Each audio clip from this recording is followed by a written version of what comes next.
And then there's Abiola Shuremeko. She's a trainer, speaker, coach, a mentor, also a member of John Maxwell. You know, the six of us are members of the John Maxwell team. Also, we have Opaye Wemi Jones, the CEO for the Customer Focused Company. She has a background of banking, years of banking. She rose to the point of executive director in, I think, Access Bank. So we also have Ifejola Adeyemi, who is the executive coach for the P Element Consulting Company. She's also had years of experience in banking. And we have myself, who is CEO Intentional Living with LTM. I have my years in HR, consulting, and I've worked with the UN, and now I'm a certified coach also with John Maxwell. And we have the speaker today, Patrina Wertz Onoha. She's MCR, MBA, Prince 2, and she's a seasoned, reinvented, and strategic leader. She's been a Niger wife for over 30 years. You know, Niger wives are nationals that marry into Nigeria. And so she's been a very wonderful American Niger wife. So she's been living in Nigeria for over 15 years. You know, she also is an author like myself. She's a consulting partner. She's been a bank executive and corporate real estate. So we have a lot of things in common with the Diamond Life for Women. They're C-suite women, people that have been they're executives and doing great in their own space. So I'll give it to Patrina. Is going to take off from here. Okay, Patrina, you have the floor.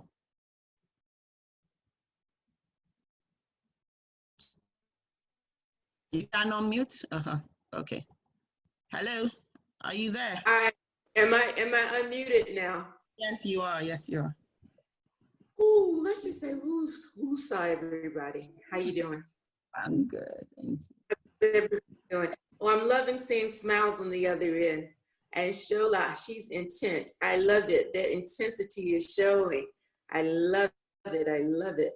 This is probably the hardest thing for me in our new normal, is not being able to see your face and interact with you. So I'm going to try to make this as interactive as possible.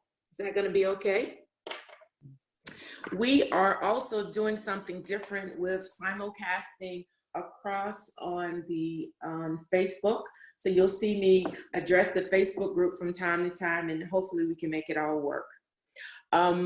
Can we go to the slides? Can you see the slides? Okay. So on the next slide, this just gives you a sense of some of the brands I've worked with, and I think you've heard a lot about that. Probably, I'll tell my story in just a minute. I think it might be something that a lot of us can resonate with. But I've spent 17 years in Nigeria, and I absolutely love it. I'm here by choice, on purpose, and we know why we're here, and I'm very excited about that. I happen now to be kind of landlocked inside of America, but that's what I love about our team. We're very global. We've got UK, we've got US, we've got all different places in Nigeria, and we represent probably about 200 years of experience collectively. So I'm excited about that. So I train, I speak, I coach, and I'm definitely an advocate for elevating Africa. Next slide, please. Our topic for today really is about moving through the fog. And I'll just share with you, I've been participating in the Harvard Business School and Africa.com. They've been doing sessions just on leadership, on finance, all about this lockdown and COVID. And one of the things that really resonated with me on the first session is when Linda Hill said, moving in this environment and leading in all of this newness feels like moving through the fog, feels like leading through the fog. And I began to kind of imagine, all right? But imagine if you've never been in fog. Let's say Hamatan. Hamatan, 1 minute is completely, everything is visible, and the next minute there's sand everywhere and you really can't see too far in front of you. Just visualize for me, what is it like to move through the fog? And let's look at the next slide. I want you to just kind of interact with me. I told you I'm going to need some interaction. Let me know where you are. Just type in one word that might help to define the fog that you are in right now. We call it new normal. We've called it in COVID, post-COVID. Just take a few minutes now and just type in. And one of the things I want to share with you is a little bit about my story as we're typing in our one word. I'm going to ask also if Eunice can help me with my time. You can just let me know when I'm at 20 minutes, and then it lets me know that I have 5 minutes left. All right, so we go on a lot of journeys in life, and often when we set off, it isn't always what we expect it to be. And for me, I would say I was pretty much on a parallel journey in life, in that I was a minister's daughter, teacher's daughter, and I had a lot of gifts in math and science. But I also always did a lot of things in music, did things in theater. I yielded when it came time to go to college, when people said, you are good in math and science, you should be an engineer. But my heart was calling for something more artistic. My heart was calling to use my right creative brain, not just my left logical. But did I listen? No, I yielded. And I moved right into that engineering degree. And funny enough, when I got in college, I got involved with theater even more, still got the engineering degree, started working in engineering, and it wasn't the best experience for me until I began to say, so what are my strengths and how can I express them in this space that I'm in? So I did that, but I was also still working things on the outside with volunteer projects that used my gifts and my callings and the things that I was wanting to bring out. Then when I came to Nigeria, I was able to flip it. All of a sudden I was able and I was employed and paid for using those gifts that I had developed on a volunteer basis. I was paid when I went to Reliance Bank and managed everything non-banking. And when I was partner at Phillips Consulting, all of that was a lot of the learning and training and getting inside, peeking in between people's ears where the potential is unlimited, pardon me. Then the call came when we had our 5th baby. The call came for a job at Shell. And all of a sudden it felt very safe to go into a job, use my engineering, and manage corporate real estate, which I did. I was the most senior female in Shell's real estate organization countrywide. But I would say 2 or 3 years ago, I felt a calling, a tugging on my heart again that said, Petrinia, you've ticked the box, you've done a lot of things that maybe other people haven't. And this has been success in all those different seasons, but that's not the success that God really wants you to have in your life. Does anybody feel like this pause, this fog, this opportunity to kind of renew and refresh is like another chance to really bring our true selves out? Another chance to really express what we might have been, it's not convenient, it's not what people expect, right? Some of us have been living very linear lives. You've ticked all the boxes, but somehow your joy, your happiness isn't quite where you expected it to be. So what we want to talk about today is whether your fog is from the new normal or your fog is from COVID. We want to help you to see the superpowers that you have available to you to begin to clear up that fog, begin to bring some clarity and set the path for yourself. I want to just hear what are some of the things that we define in our fog.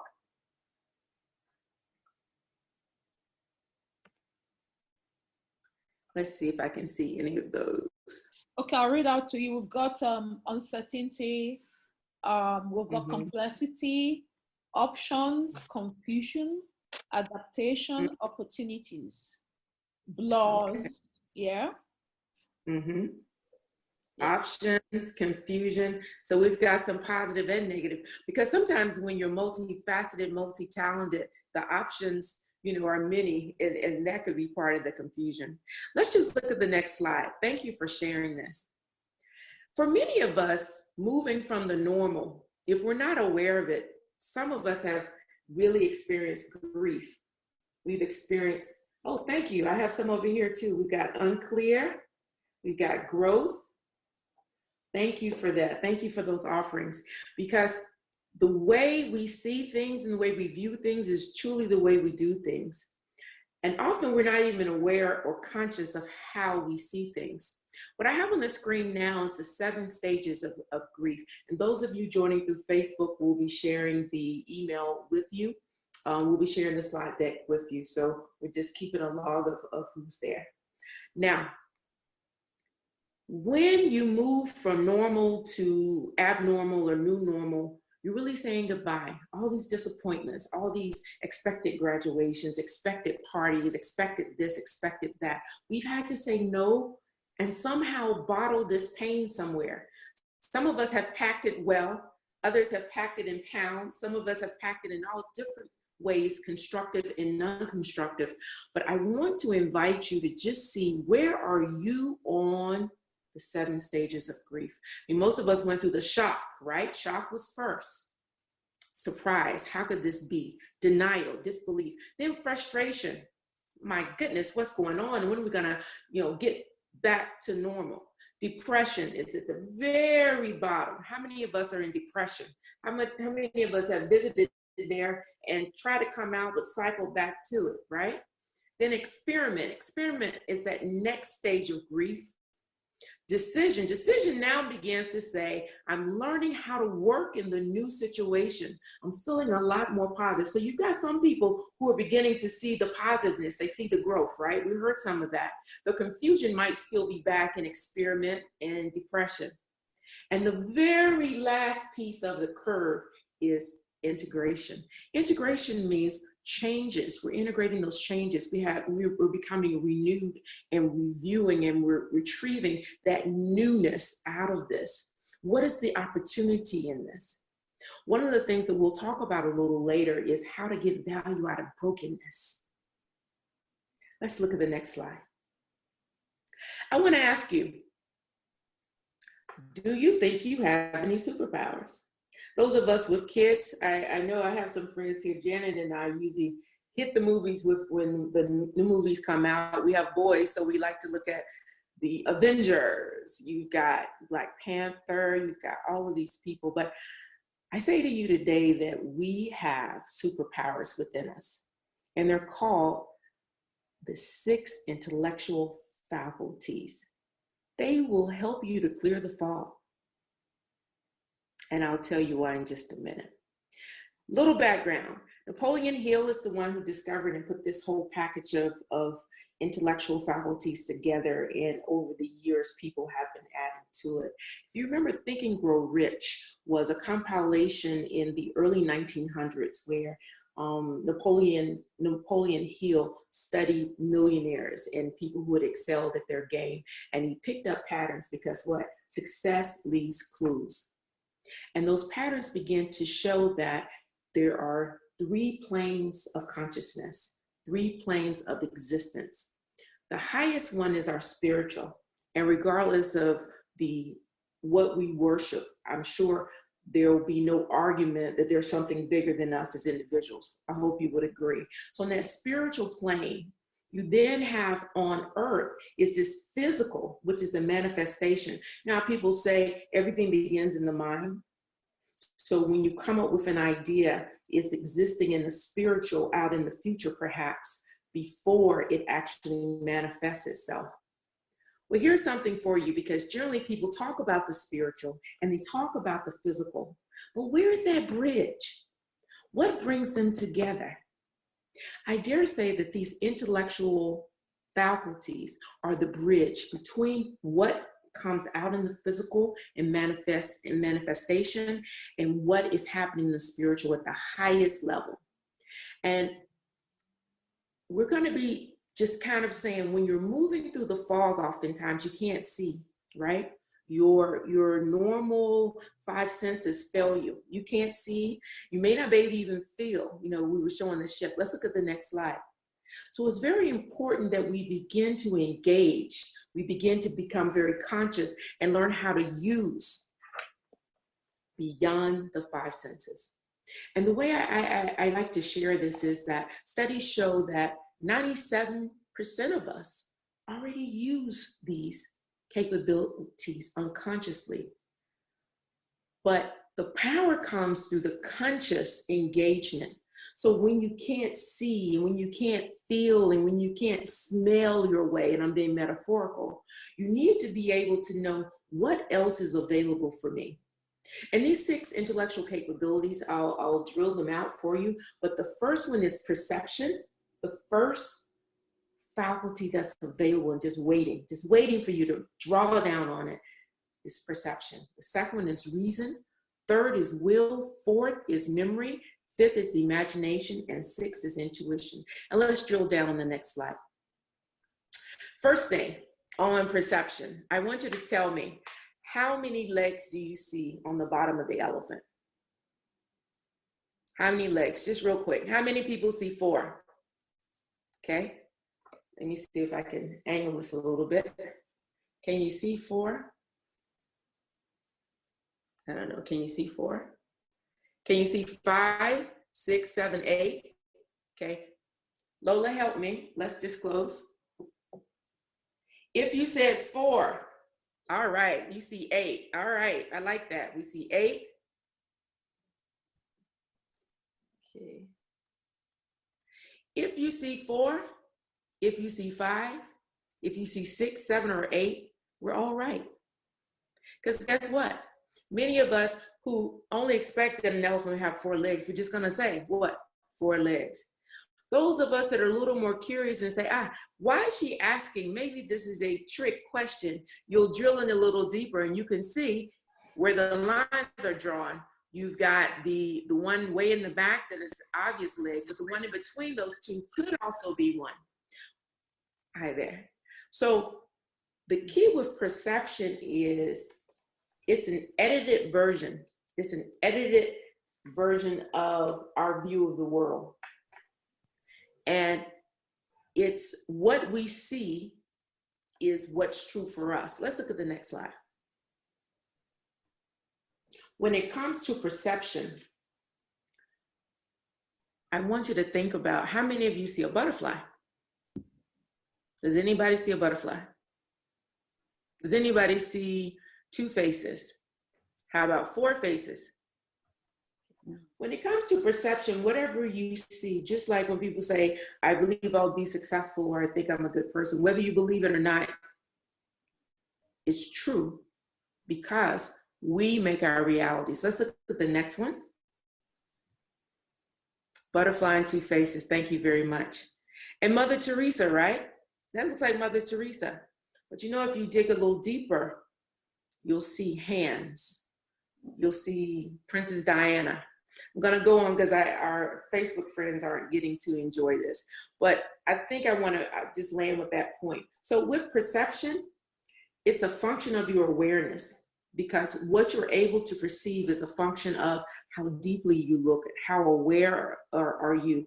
You know how some people just see what's on the surface? They're not able to learn or see the deeper meaning. It requires focus, it requires practice. So one of the things that I want to share with you is when we go on a journey and we walk around, oftentimes we see rocks. And only when we get closer do we see there's actually a gold nugget, for example. So I want to share a gold nugget with you, which is a very practical thing that I want you to just take and see if you can practice to improve your perception. When you have a problem, you're moving through the fog, you're wondering, how will I define myself in my career once everything settles down? What happens if my boss, the 2 levels above me are eliminated and the 2 levels below me are eliminated? How will I cope when I go back to work? Those are real life problems. Those are real life challenges that we have to cope with. What I want you to do is begin, and this is practice in stretching your perception, is to download those problems onto a piece of paper. Just download them onto a piece of paper. And then as much as you can, make sure you've clearly defined it as much as you can to get it off of you. Put it on the paper. And then what I want you to do is put the piece of paper in the middle of the table. And I want you to sit right here and look at it and think. If I was whoever you might imagine is an excellent problem solver or sees things from a different way than you do, sees things deeper, ask yourself, what would they see? And you look at it and you think about it and write down your ideas without criticizing them. Just let them flow. Then I want you to move to the next seat on the other side of the table. Look at the problem again and imagine that you're somebody else looking at the problem. Imagine you're the customer looking at the problem. How would they see it? And then on the other side, another department looking at it. And then on the other side. This is a practical way to physically anchor yourself in looking at problems and challenges from different perspectives so that you can bring more away and bring solutions. So that's something I want to challenge you to be able to practice, that perception is a superpower, but you must engage it and look beyond the surface. Next, please. The next one is how you see things. So as a leader, oftentimes we're being asked to lead things and show up positively for teams, but we may not feel so positive ourselves. So a way to expand your vision, I've just explained one, but how you do the thing is how you do the thing. If you think that we're going nowhere, then you will actually go nowhere. Next slide, please.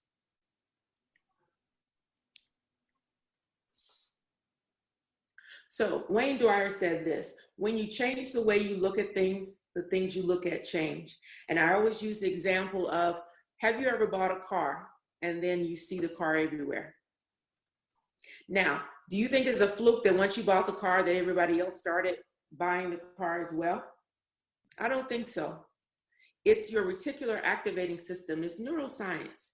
That once where your energy goes is where your energy will grow. So where you focus is what you begin to see. So in your perception, if you're seeing positive outcomes, they'll begin to multiply and you'll see more of them. If you focus only on what you don't have, then you'll get more of that. So that's a law of applying gratitude, and that gratitude, welcome Lola, that gratitude allows you to attract even more into your world because you're being grateful for what you already have. Let me move on so I can get with time. The second one is reason.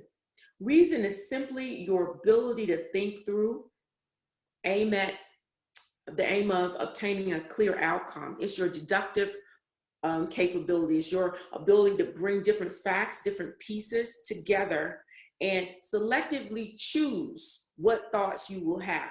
How many people place their circumstances on what's happening around them? I encourage you to try this exercise, and you try it in meditation, where you think of your brain or your mind as a sky, and thoughts are clouds floating by. You see clouds that are not useful, maybe they are storm clouds, you let them float on by. Every thought that you have does not require your energy to think it further. So as the clouds float by, choose the ones that you want to anchor into and begin to make your reality and your truth. That's a very positive way to apply this capability of reason. Choose the thoughts for yourself that make sense and add value to you. And Bob Proctor says that most people do not know how to think, not really think properly. So your reasoning factor, it's a tool, it's a superpower. So how well are you being mindful and conscious? When people are talking about mindfulness and quiet time and savoring, that's what this is about. You're choosing your thoughts and you're assembling the world that you believe will serve you and your future. That's how you positively apply reason. The next one is will. Now, a lot of people confuse will with willpower. Willpower means I'm forcing myself and I'm going to resist this temptation, and it's hard and it's like a grind and it's not pleasant. Will is just the opposite. Will is calm. Will is being mindful of what you'll say no to. because you said yes to the higher thing. Will is about focus. Will is about not being distracted by those things that don't matter. So that this a particular slide is very apt. It says focus, do less, better. And I must accredit my son Julian Onaha, who gave me that one. Mom, let's do less, better. And that's about narrowing your scope so that you can go deeper. So follow one course until successful. That's the acronym for focus. Follow one course until successful. Focus. Those distractions that come along, they're like geckos that go across the wall. We've got to resist them and apply will. So it's the ability to focus only one idea, exclude everything else. This mental faculty gives you the ability to really go deep. It allows you to filter even those negative thoughts and distractions that are interfere with your success. Once you define what direction you need to move in, don't be distracted, guys. Don't try to be everything to everybody. Multitasking has a place, but when you're trying to go far, going wide can be a detractor. So know how to apply the will when you're in the fog and you can't depend on the five senses. Use your ability to focus. Let's look at the next one. The next one is memory. And what I love about memory is that most people think, I have a bad memory. Well, you really can't claim that you have a memory problem because neurologically, we all remember everything that we've been exposed to. Our unconscious mind is completely turned on to every experience. And even the Bible tells us about renewing our minds. The new trick in the memory faculty is that most of us are all thinking back about memory. And how many of us look at negative things that have happened and those memories become blockers for our future, blockers for what's possible for us? That how you were bullied maybe when you were in school, or how your father didn't love you as well, your mother was the second wife, and all of those things that maybe made you not feel as good. As being conscious of how they play out for you, that's a way to begin to say, my memory of the past isn't serving me. I'm challenging you today, just like this slide talks about Alice in Wonderland. I'll read it in just a minute. But the key is that memory goes forward and backward. When I was at Harley Davidson, one of the things that we spent a lot of time on is building scenarios, scenario planning. I worked in strategy, and this is news you can use. This is another nugget. Create a memory of your future that is so brilliant, there's no way that you won't recognize it when you get there. The problem a lot of people have with strategic planning and goal planning is that they don't recognize when they're on the journey because it wasn't vivid enough. So Alice in Wonderland, the Red Queen says to Alice, tell me what you did tomorrow. Alice looked at her funny. Alice says, well, that's impossible. Nobody can tell you what they did tomorrow because tomorrow hasn't happened yet.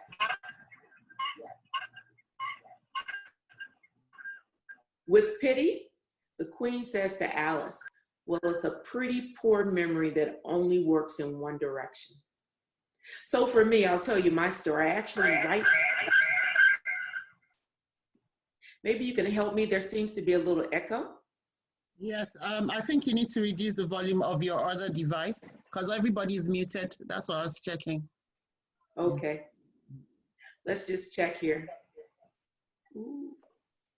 Okay, let me see if I can check the volume on my other device without disrupting too much. Okay. Can you still hear me, Facebook folks? Give me a thumbs up if you can hear. Thumbs up? Okay, so with pity, the Queen says to Alice, well, it's a pretty poor memory that only works in one direction. And here's the key, guys.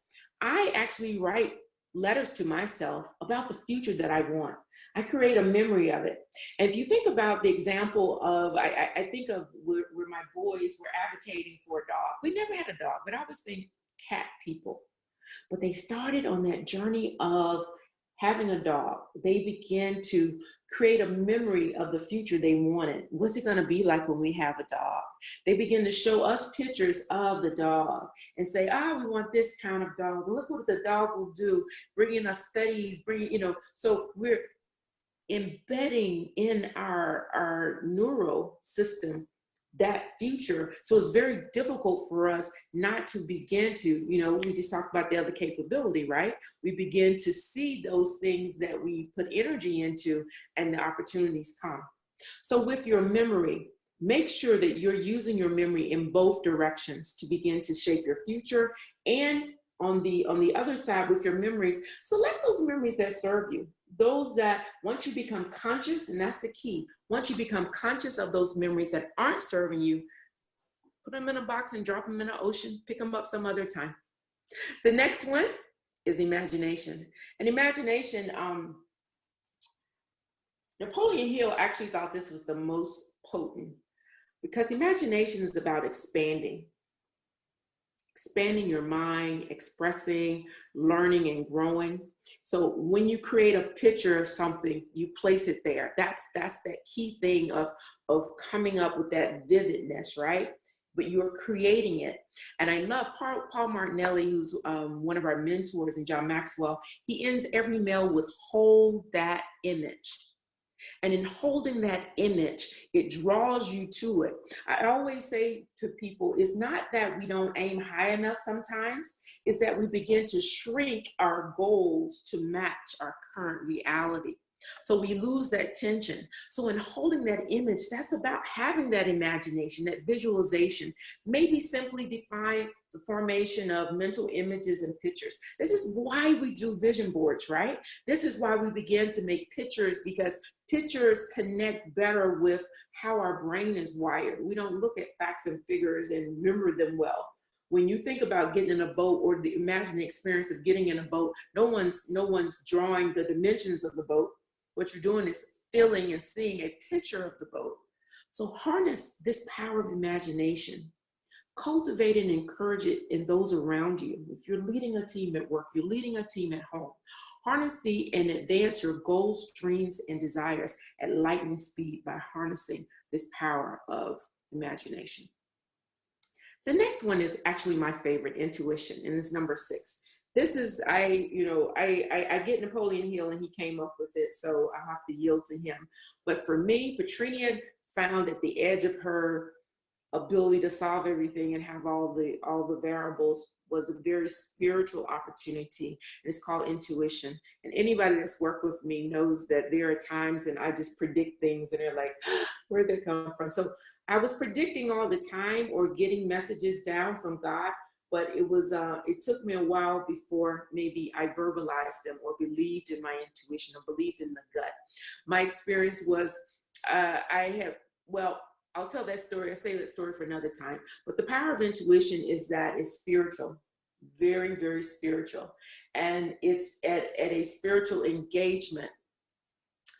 If praying is our message up to God, then intuition is that return trip. Is God speaking to us?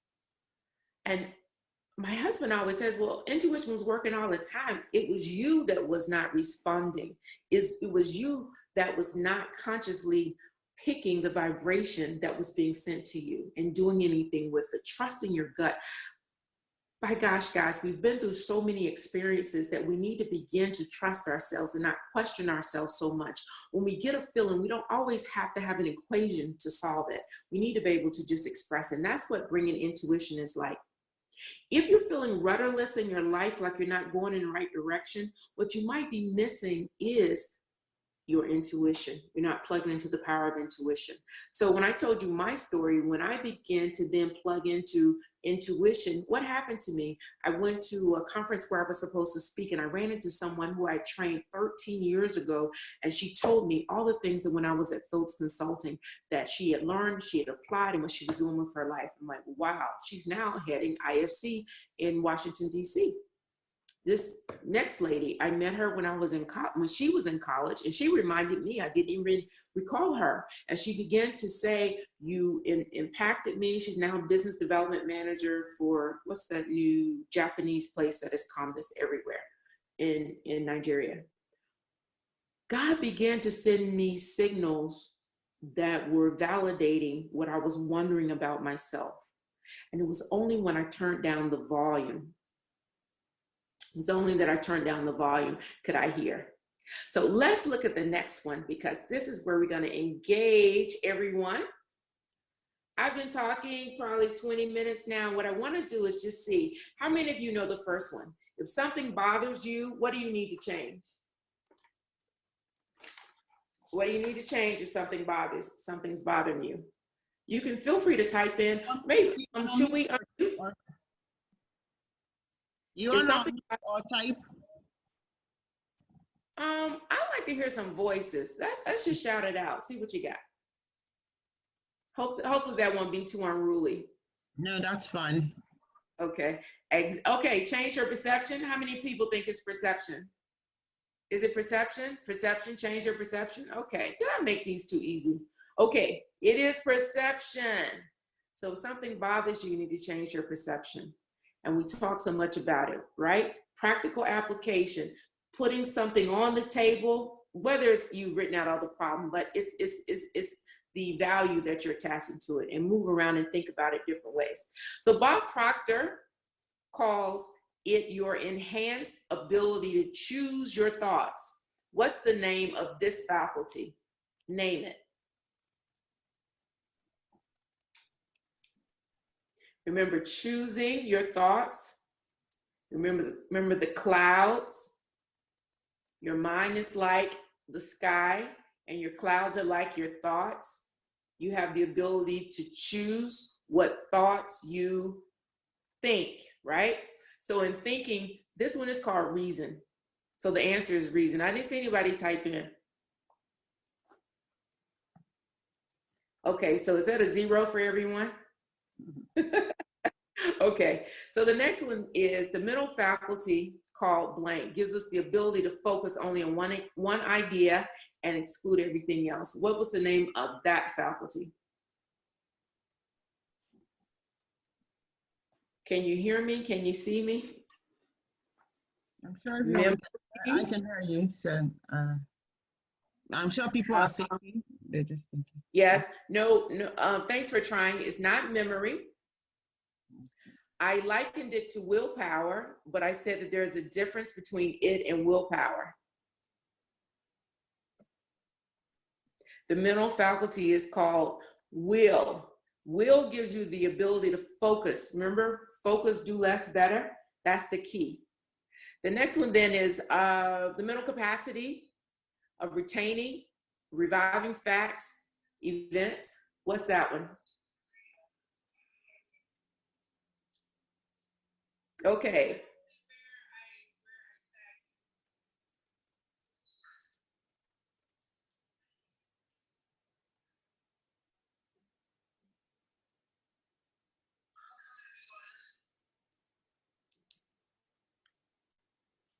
Memory. Very good. Memory is the correct answer. Yeah. So number 5 is this thing, or also called visualization, may be simply defined as the formation of mental images or pictures.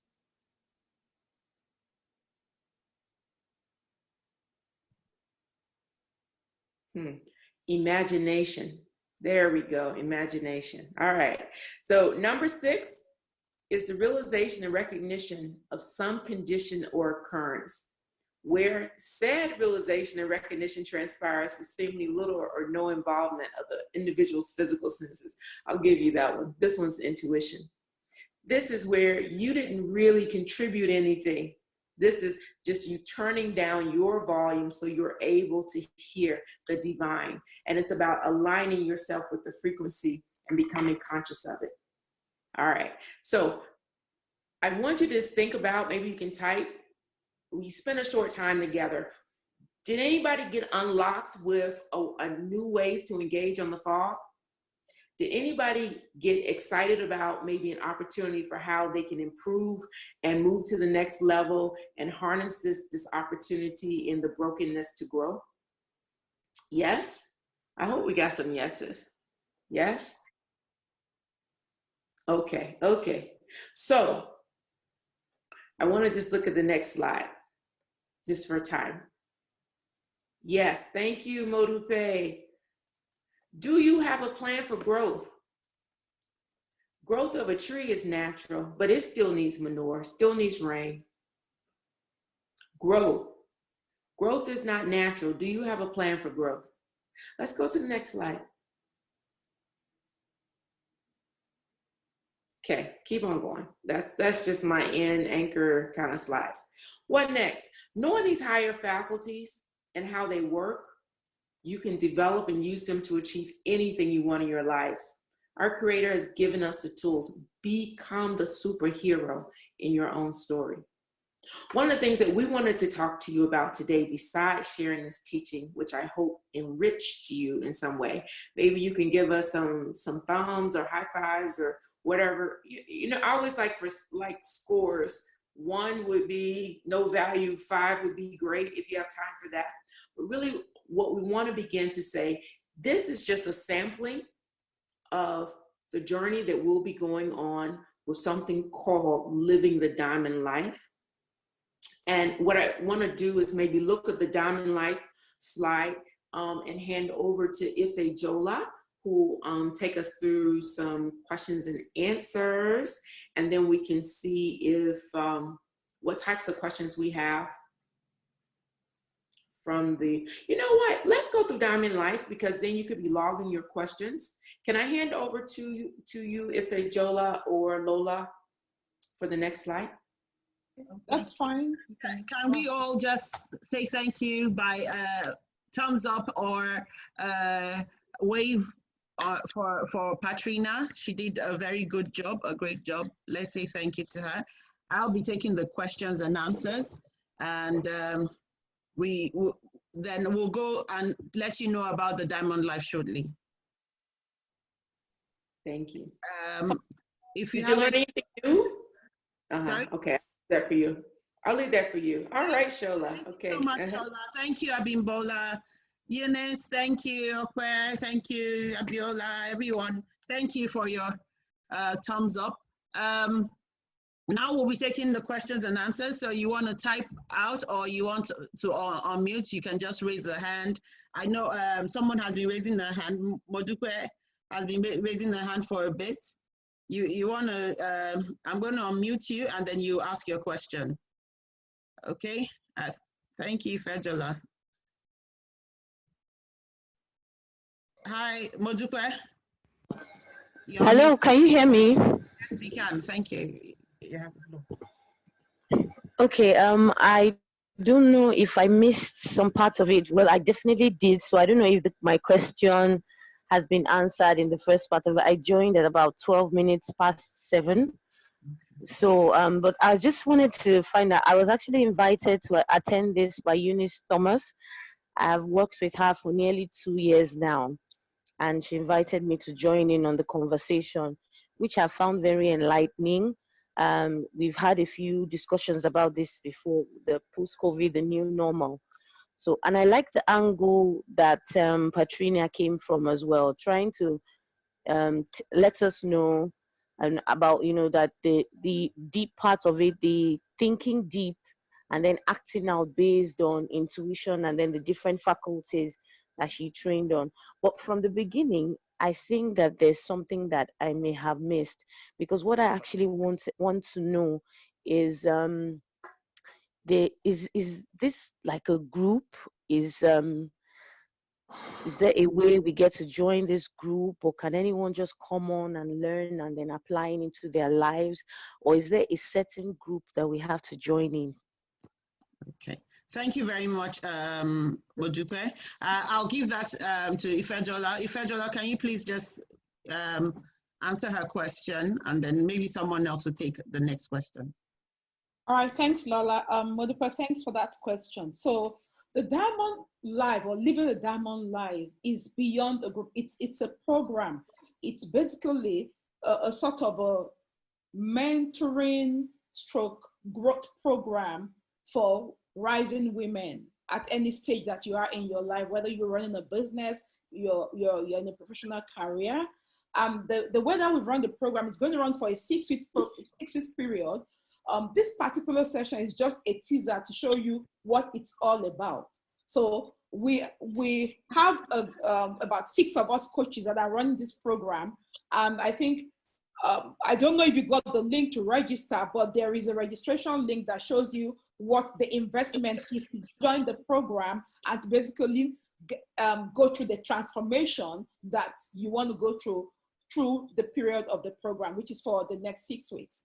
So I'm going to just post the link again on the chat so that you can see the link to be able to sign up to join this program. Yes, it's a group, it's a program, and it's a program focused on women, by women, for women, to transform women to living their diamond life and empowering themselves to do that. Does that answer your question? Thank you. Thank you very much. Okay. Do we have any other questions? Abimbola Motosho, please unmute, and go ahead. Hello, everybody. Thank you again for this vibrant session. Petrina, I missed part of